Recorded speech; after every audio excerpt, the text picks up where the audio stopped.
Então vamos lá para a nossa criminologia parte 3.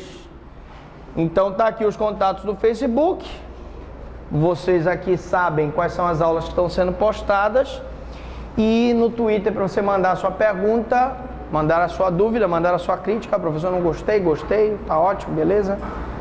E como a aula é de graça, você pode se inscrever no canal do YouTube Franklin Lobato Prado gratuitamente. Não se esqueça, sendo de graça, até ônibus errado, até injeção na testa. Vamos lá. Bom, o que é a ciência total do direito penal? Como eu disse, nessa parte 3 nós vamos começar com a ciência total do direito penal. Trata-se de uma forma diferente de se refletir sobre o fenômeno criminal. Como eu disse, antigamente eu tinha aquela questão. Nós somos os bons, eles são os maus. Nós somos maus e eu sou do bem, eles são os bandidos. Ela passa a ser abordada pelos ângulos da criminologia, do direito penal e por questões de política criminal. E aí eu tenho o seguinte método criminológico, que é o empirismo, tá? Então, o empirismo, como nós já vimos, ele é o quê? Ele está relacionado à experimentação prática. Eu tenho uma experiência prática em que eu faço uma observação, eu faço uma análise para tirar um diagnóstico e eu faço uma indução para ter o prognóstico. Então vamos dar um exemplo. Falando um pouco de sursi, suspensão condicional da pena.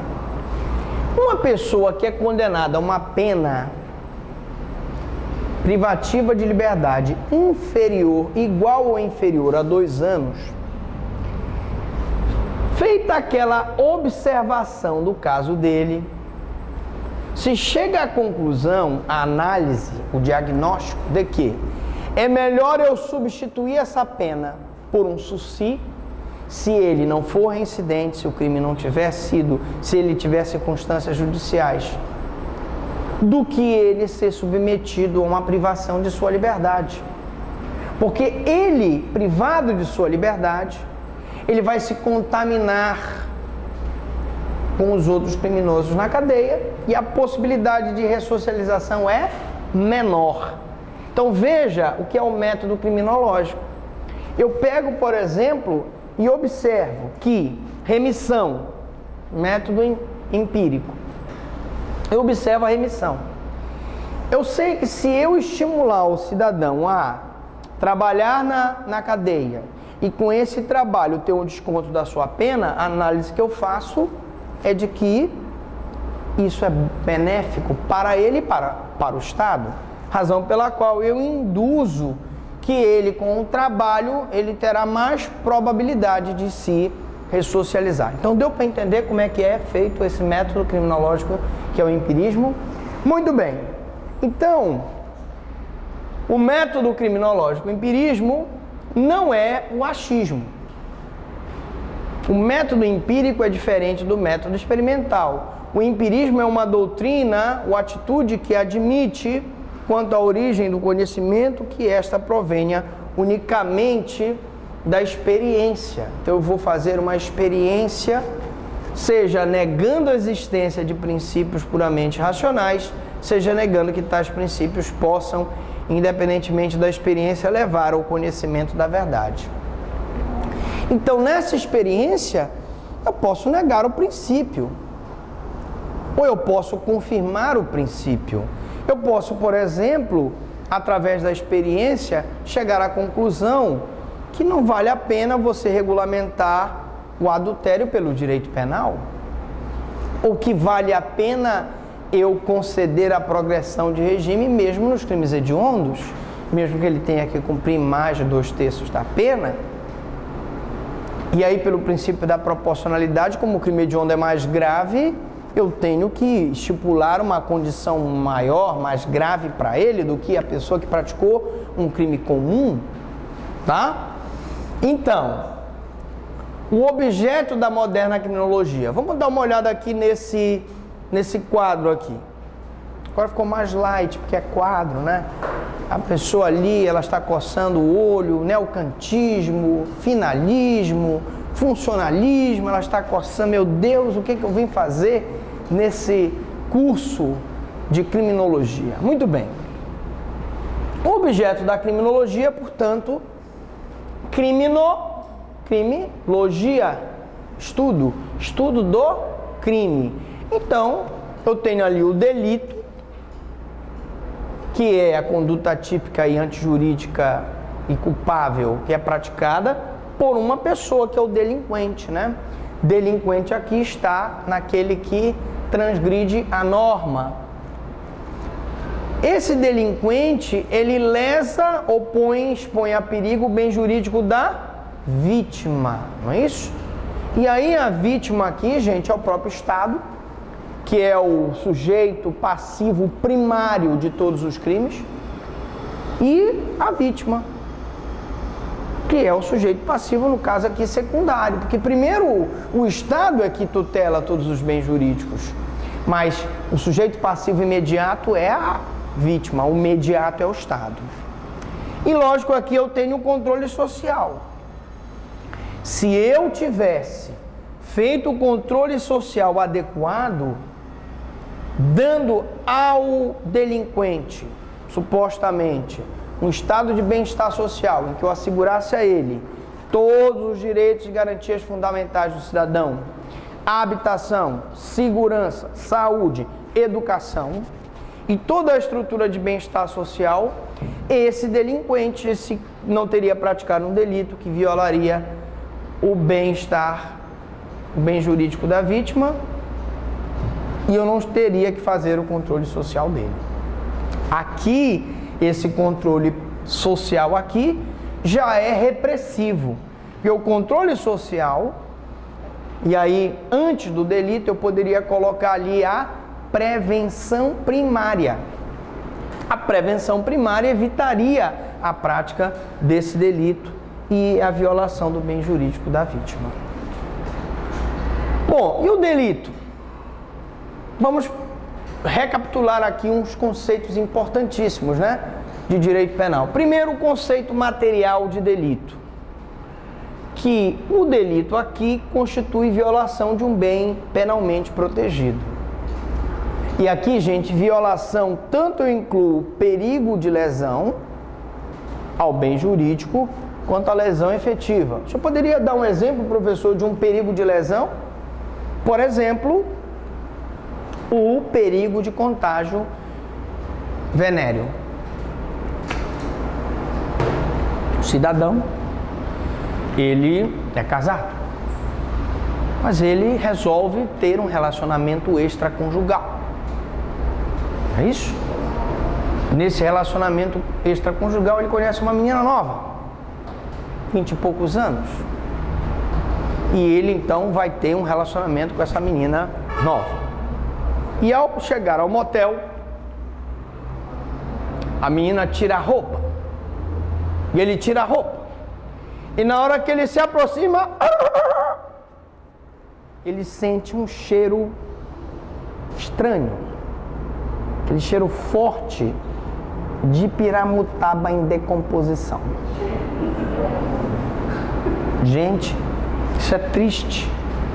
Mas ele mesmo assim, sabendo que ela pode estar contaminada com uma doença venérea, ele mantém relação sexual com ela. Muito bem. Chega na casa dele, ele procura, a mulher o procura, e ele se esquiva, mas eis que uma determinada hora ele cede e mantém relação com a mulher. Prestem bem atenção. Mesmo que a mulher não contraia a doença venérea, ela pode denunciar ele por perigo de contágio venéreo? Sim ou não? Sim ou não? Quem acha sim? Quem acha não? Quem não acha nada? Gente, ela pode. Porque o crime de perigo de contágio venéreo, como o próprio nome diz, é um crime de perigo. E mesmo que o bem jurídico não seja efetivamente lesado, só o perigo de lesão já configura o tipo penal. Então preste atenção, porque aqui quando a gente fala em violação de um bem jurídico penalmente protegido, tanto é a lesão efetiva, o dano, ou o perigo de lesão. Muito embora nós vamos ver que os garantistas defendem a tese de que os crimes só deveriam ser punidos se lesassem efetivamente o bem jurídico. Mas isso vamos ver só na aula de garantismo. Vou deixar vocês curiosos. Conceito formal de delito. Existe uma lei penal que descreve determinado ato como infração criminal. Então o Código Penal diz que matar alguém é homicídio, subtrair coisa alheia móvel é furto. E assim sucessivamente. Então, o conceito material é a violação de um bem jurídico. E o conceito formal é a lei penal que determina o que é e o que não é crime. Mas eu tenho um outro conceito, que é o conceito analítico de crime, né? O crime é um fato típico, ilícito e culpável. Típico porque ele está previsto numa lei penal, e se você pratica a conduta prevista na lei penal, a tua conduta se ajusta a um tipo. Ilícito porque para que tu pratiques um crime, essa conduta tem que ser ilícita. Se tu praticas o fato em legítima defesa, em estado de necessidade, estrito cumprimento do dever legal, exercício regular do direito, a tua conduta é típica, mas não é ilícita. Se a pessoa vier te matar e tu em legítima defesa dá um tiro e mata aquela pessoa, tua conduta é típica, mas não é ilícita. E também há quem defenda que tem que ser culpável. O que é culpável, professor? É que sobre aquela conduta recai o juízo de censura ao autor de um fato típico antijurídico. Você, quando vê um crime sendo praticado na televisão, você sente um juízo de repulsa. Esse juízo de repulsa é a culpabilidade. Mas, às vezes, eu posso ter um fato típico ilícito que não é culpável. E aí, só como um exemplo, nós temos as excludentes de culpabilidade, como, por exemplo, a coação moral irresistível. Imagine, por exemplo, vocês, que eu tivesse um caseiro. Esse caseiro trabalha na TF, ele tem uma filha, um rapaz que trabalha honestamente, ele é um caseiro de uma mansão lá no Lago Azul. E ele está trabalhando duro para dar uma condição para que a filha possa estudar, para que possa, enfim, ser inserida no mercado de trabalho. Um belo dia, os malas da TF, você sabe o que é mala? Malandragem, a malandragem da TF, né? Sequestra a filha dele. Manda mensagem para ele: olha, é o seguinte, vais roubar a joia da tua patroa lá na mansão dela no Lago Azul, porque senão a gente vai. O Lago Azul, para quem não sabe, é um condomínio de luxo, né? E se tu não trouxeres a joia da tua patroa, a gente vai matar a tua filha. E ele então, sobre aquela coação moral irresistível, ele vai na casa da patroa, entra no quarto da patroa e tira a joia dela, leva para malandragem. E aí eu nem poderia, como professor de criminologia, estar falando em malandragem, porque eu estou excluindo aqui, né? Mas é só uma metáfora. E entrega a joia para malandragem. Eu pergunto para vocês, ele praticou um fato típico? Sim ou não? Subtraiu coisa alheia móvel, não foi? É típico. É ilícito, ele está albergado por uma excludente de ilicitude, legítima defesa, estado de necessidade, estrito cumprimento do dever legal, exercício regular do direito? Não. Mas o fato é culpável? Não. Eu posso impor a ele o juízo de censura? Não. Porque ele agiu sobre uma excludente de culpabilidade, coação moral irresistível. Você diria, eu faria a mesma coisa para salvar minha filha? Você diria, eu faria também a mesma coisa? Então, por isso é que nós colocamos aqui, o crime é um fato típico, ilícito e culpável. Para alguns é um fato típico ilícito, culpável, punível. E alguns, como César Bittencourt, colocam a questão da punibilidade. Por que, professor, que ele coloca a punibilidade? Porque eu posso ter um fato típico ilícito, mas culpável, que não é punível. Você pode dar um exemplo, professor? Posso. E se o crime prescreve? O crime prescreveu. O crime é típico, o fato é típico, é ilícito, é culpável. Mas tu pode punir o cidadão se já houver a prescrição? Não. Então ele não é punível. Muito bem. Então, para não entrar no mérito dessas teorias, nós vamos só colocar o conceito analítico de delito como fato típico, ilícito e culpável, e para alguns, típico, ilícito, culpável e punível. E aí vamos então, já que a gente está falando de delinquente, vítima, controle social, falar um pouco do delinquente, né? A conduta caracterizada por repetidas ofensas, né? Delitos. Então aí o delinquente, ele pratica conduta caracterizada por ofensas repetitivas, né? Principalmente no seu aspecto social, mas também criminoso. Por que eu falei aqui aspectos sociais? Ele pode praticar uma conduta que é moralmente reprovável, mas que não é criminalmente tipificável.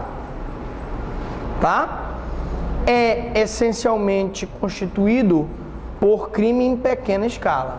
Então, o delinquente, normalmente, ele pratica crimes em pequena escala. A conotação pejorativa é dirigida, via de regra, a um grupo de indivíduos. Então, agora mesmo, eu fiz uma conotação pejorativa, chamei de malandragem, mala. Era só uma metáfora, evidentemente, eu estava brincando. Mas é para mostrar para vocês que até um professor de criminologia, quando fala, ele fala de uma forma carregada de preconceito. Infelizmente, isso é inevitável, né? Então, existe uma conotação pejorativa em relação a esse grupo de indivíduos. Geralmente são indivíduos que moram na periferia, marginalizados, desprovidos de recursos financeiros, e aí pelos mais diversos motivos, e sua natureza é mais associada ao infrator do que ao ato criminoso. A palavra delinquente está relacionada mais ao infrator do que ao ato criminoso. O termo inclui o conceito de reincidência. Esse termo aqui, delinquente, está mais relacionado àquela pessoa que pratica vários delitos reiteradamente e reincide na prática criminosa. E a vítima? Quem é a vítima? É o sujeito passivo do ilícito penal. É aquela pessoa que teve o seu bem jurídico exposto a perigo, no caso da mulher que foi traída pelo marido, que foi namorar com a tchutchuquinha contaminada com uma doença venérea, uma gonorreia, sei lá, um cancro, né? Tricomonas vaginalis, alguma coisa assim. E ela teve exposto o bem jurídico dela, né? Através de contágio sexual. Ela é uma vítima. E essa vítima, que é o sujeito passivo titulado bem jurídico ofendido, ela tem duas espécies. O sujeito passivo formal, constante ou imediato, ou indireto, que é o Estado. Então, esse sujeito passivo formal, constante, imediato ou indireto é sempre o Estado, que é na qualidade de primeiro titular dos bens jurídicos tutelados, é ele, é o Estado. Ele se chama indireto porque, na verdade, quem sofre a lesão é a pessoa que teve o bem subtraído, é a pessoa que teve a vida ceifada, é a mulher que foi vítima de violência doméstica. Mas, indiretamente, quem está tutelando por detrás de tudo isso é o Estado, né? Pelo ordenamento jurídico penal. Ele tutela pelo conjunto de normas que regulamenta a conduta do indivíduo em sociedade. Sujeito passivo material, eventual, direto ou imediato. A outra vítima. E a vítima propriamente dita é o titular do bem jurídico lesado. exposto ao perigo de lesão, pessoa que suporta diretamente a ofensa. Então, sempre, gente, nós temos o Estado como vítima imediata e a vítima real, que é a vítima imediata, que é o titular do bem jurídico lesado. Tá? A senhora está anotando? A senhora anotou? Muito bem. E temos o prejudicado, né? Prejudicado, gente, é uma vítima, não uma vítima tecnicamente vítima. É o prejudicado, é aquele que sofre o dano resultante do crime patrimonial ou moral. Pessoa que sofre algum infortúnio ou que sucumbe a uma desgraça, como a viúva do crime de homicídio. A viúva do crime de homicídio, ela não é a vítima do homicídio, concordam? Não foi ela que era o titular do bem jurídico vida.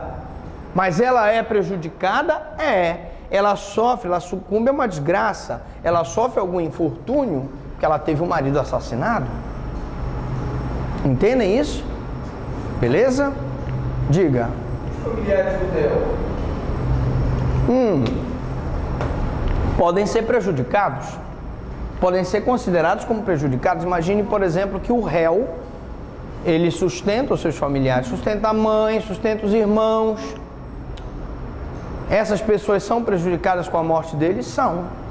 Assim como a viúva. Aqui eu dei o exemplo da viúva, né? Normalmente a viúva é prejudicada. A senhora anotou aí? Anotou? O senhor anotou? O senhor não anotou. Olhe, a neuróbica diz que quem anota aprende mais, viu? O senhor parou de anotar aí? Muito bem. Controle social. E aí estamos falando de tudo, ó.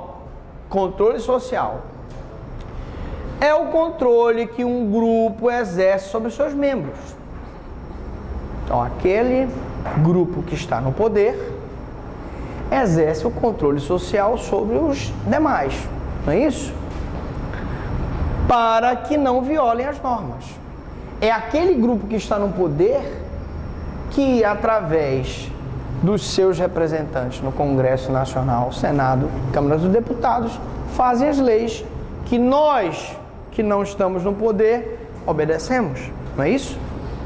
As pessoas exercem autocontrole sobre seus atos, e aí, é como eu disse, nós todos temos um desejo animalesco, que representa na psicologia o id.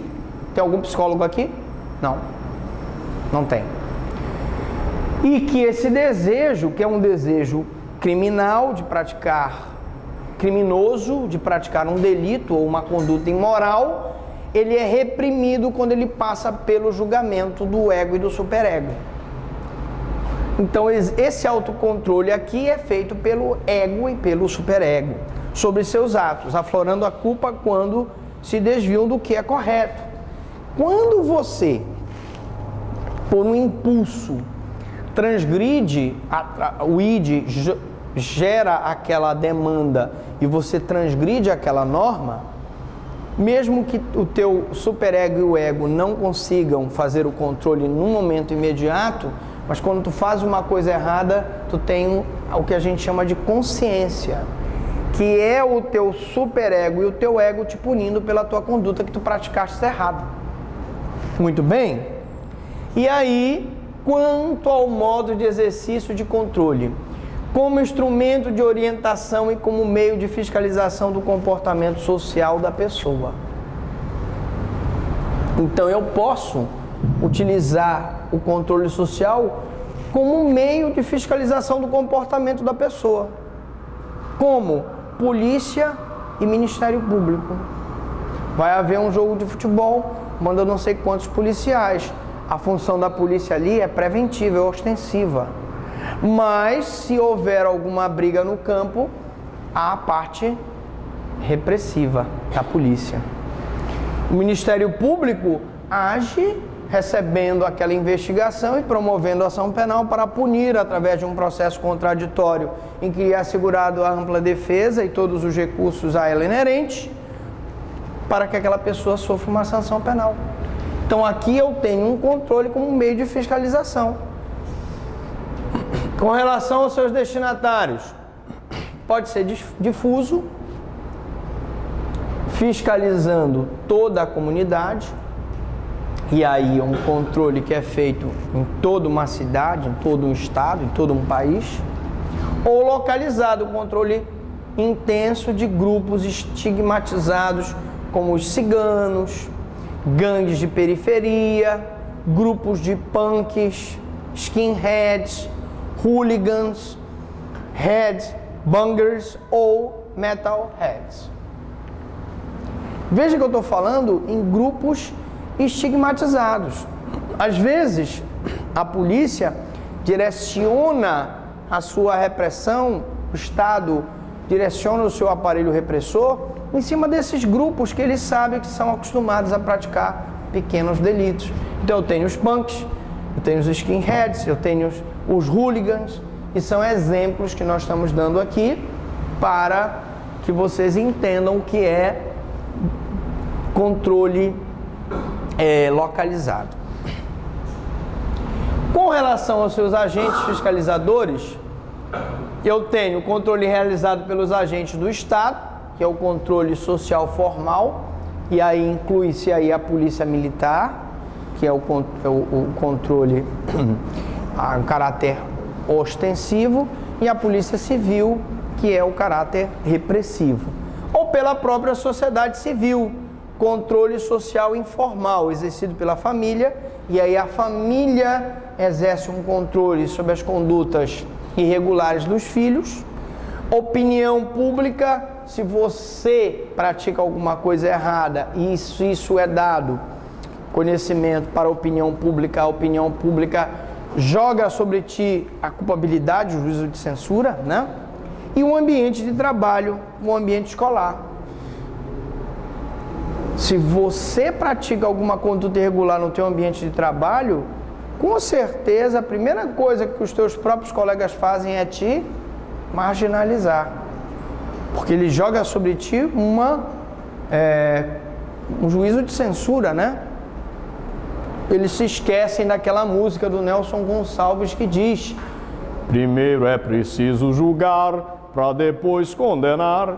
Porque primeiro você precisa julgar para depois condenar aquela pessoa. Mas as pessoas condenam antes de fazer o julgamento. Não é isso? Quanto ao ambiente de atuação, são aqueles exercidos diretamente nas pessoas. Então será direto ou indiretamente por intermédio das instituições sociais. Então, por exemplo, um PM pode exercer um controle direto sobre uma comunidade. E aí é o âmbito de atuação. Tenho os guardas municipais exercendo aquele controle da ordem pública naquela praça que está tendo uma programação. Eu tenho um grupo de policiais militares que foi lá e está fazendo uma fiscalização no Bengola, por exemplo. E aí as formas de controle social, né? Formas de controle social. Então eu tenho, num primeiro momento, tá dando para enxergar aí a senhora? A senhora está catando aí o cabelo, que é caspa, o piolho, uma lendazinha. Bom, sanções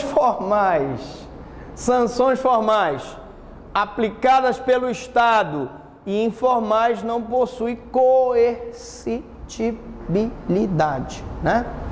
Coercibilidade, eu acho que é coercitibilidade, né? Mas enfim, controles formais aplicados pelo Estado, então o Estado aplica pena privativa de liberdade, restritiva de direito, multa. Controles informais, não existe esse caráter coercitivo. Todavia, às vezes, um juízo de censura que te é aplicado no ambiente de trabalho é muito pior do que uma sanção penal aplicada pelo Estado. É isso? Controle positivo. O cara fez uma coisa correta. A senhora foi, por exemplo, escolhida a melhor vendedora de lá do seu trabalho. Vai ganhar prêmio, incentivo. A pessoa ganha, às vezes, viagem, né? No Ministério Público tem o prêmio Procurador de Justiça Artemis Leite, o promotor que faz o melhor trabalho jurídico, ganha o prêmio. É como se fosse o Oscar do Ministério Público. Então é um controle positivo, prêmio, incentivos. E o controle negativo, reprovações e sanções. E aí você, no teu próprio órgão, você sabe que tem as corregedorias. A corregedoria instaura um processo disciplinar e te pune aquelas condutas irregulares que você praticou. E aí nós temos o controle interno, a autodisciplina. Isso vem muito da força de vontade de cada um de nós, de não vir a praticar uma conduta errada, quer seja